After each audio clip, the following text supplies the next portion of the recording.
Hello மக்களே. டாடா குழுமத்தின் முன்னாள் தலைவரான ரத்தன் டாடாவின் மறைவு இந்திய தொழில் உலகில் பெரும் சோகத்தை ஏற்படுத்தியிருக்கு அப்படின்னு தான் சொல்லணும். அவர் உருவாக்கிய பல திட்டங்கள்ல நானோ கார் மிக முக்கியமான ஒண்ணு.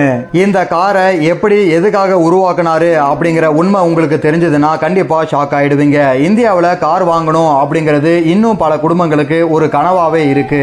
அந்த கனவை நனவாக்கணும் அப்படிங்கிற எண்ணத்துல தான் ரத்தன் டாடா நானோ காரை உருவாக்குனாரு. ஆனா அந்த எண்ணம் தோன்றதுக்கு ஒரு சம்பவம் மிக முக்கிய காரணமா இருந்திருக்கு.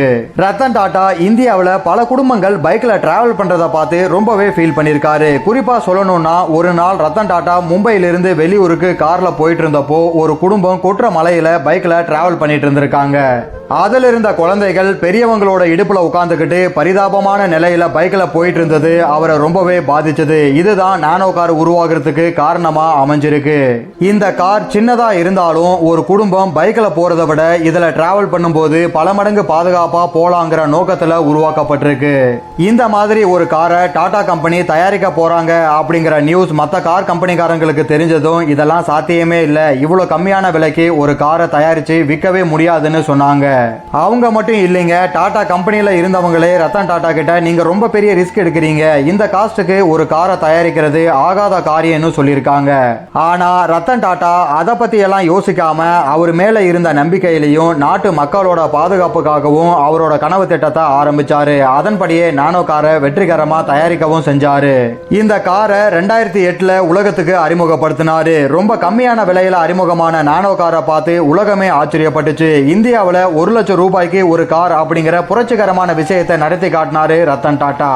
இந்தியாவில் மட்டும் இல்லாம நானோ கார் உலகத்துல இருக்கிற மற்ற கார் கம்பெனிகளின் கவனத்தை ஈர்த்துச்சு. யாரெல்லாம் முடியாது நடக்காதுன்னு சொன்னாங்களோ அவங்க முன்னாடி வெறும் 25 வயசு ஆவரேஜா இருக்கிற ஒரு டீமை வச்சு ரத்தன் டாடா நானோ காரை பில்ட் பண்ணி காட்டினாரு.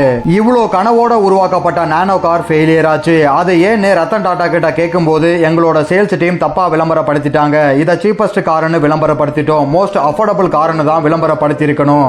நம்ம இந்திய மார்க்கெட்ல சீப்பஸ்ட் கார் அப்படிங்கிற ஒரு வேர்ட் நெகட்டிவ் இம்பாக்டை உருவாக்குச்சு. சீப்பஸ்டா நான் ஒரு கார் வச்சிருக்கேன் அப்படிங்கறத மக்கள் யாரும் விரும்பல. இந்தியாவில் இதனால தான் நானோ கார் ஃபெயிலியர் ஆச்சுன்னு டாடா சொல்லியிருக்காரு. இதுல இருந்து என்ன தெரியுதுன்னா நம்ம நாட்டு மக்களுக்கு அவங்களோட பாதுகாப்பையும் தாண்டி கௌரவம் தான் பெருசுன்னு நினைக்கிறாங்க. பைக்ல போய் ஏதாவது ஒன்று ஆச்சுன்னா அந்த கௌரவமா அவங்கள வந்து காப்பாத்தும். இந்த இடத்துல டாடா கம்பெனியோ ரத்தன் டாட்டாவோ ஏன் நானோ கார் கூட தோக்கவே இல்லைங்க, நம்ம நாட்டு மக்கள் தான் தோத்துருக்காங்க. மற்றவங்கள பத்தி யோசனை பண்ணாங்களே தவிர அவங்களோட பாதுகாப்பை பத்தி யோசிக்கவே இல்லை.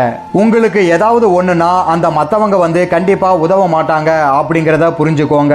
நம்ம இந்தியாவில் டாப் மோஸ்ட் பிசினஸ்மேன் எல்லாருமே ரோட்ல போயிருப்பாங்க, அவங்களும் நிறைய பைக் ஆக்சிடென்ட்டை பார்த்திருப்பாங்க. ஆனா அவங்கெல்லாம் மக்களுக்காக யோசிக்காததை ரத்தன் டாடா செஞ்சே காட்டினாரு. இதுதாங்க நாட்டு மக்களுக்காக பிசினஸ் பண்றவருக்கும் தான் குடும்பத்துக்காக பிசினஸ் பண்றவங்களுக்கும் இருக்கிற வித்தியாசம். அவரோட கனவு திட்டமான நானோ கார் ஃபெயிலியர் ஆனாலும் மனுஷன் அதை தாங்க கடைசி வரைக்குமே யூஸ் பண்ணிட்டு இருந்தாரு. இந்த மகத்தான மனிதரை உங்களுக்கு பிடிச்சிருந்தா வீடியோக்கு ஒரு லைக்கை போட்டு நம்ம சேனலை சப்ஸ்கிரைப் பண்ணிடுங்க.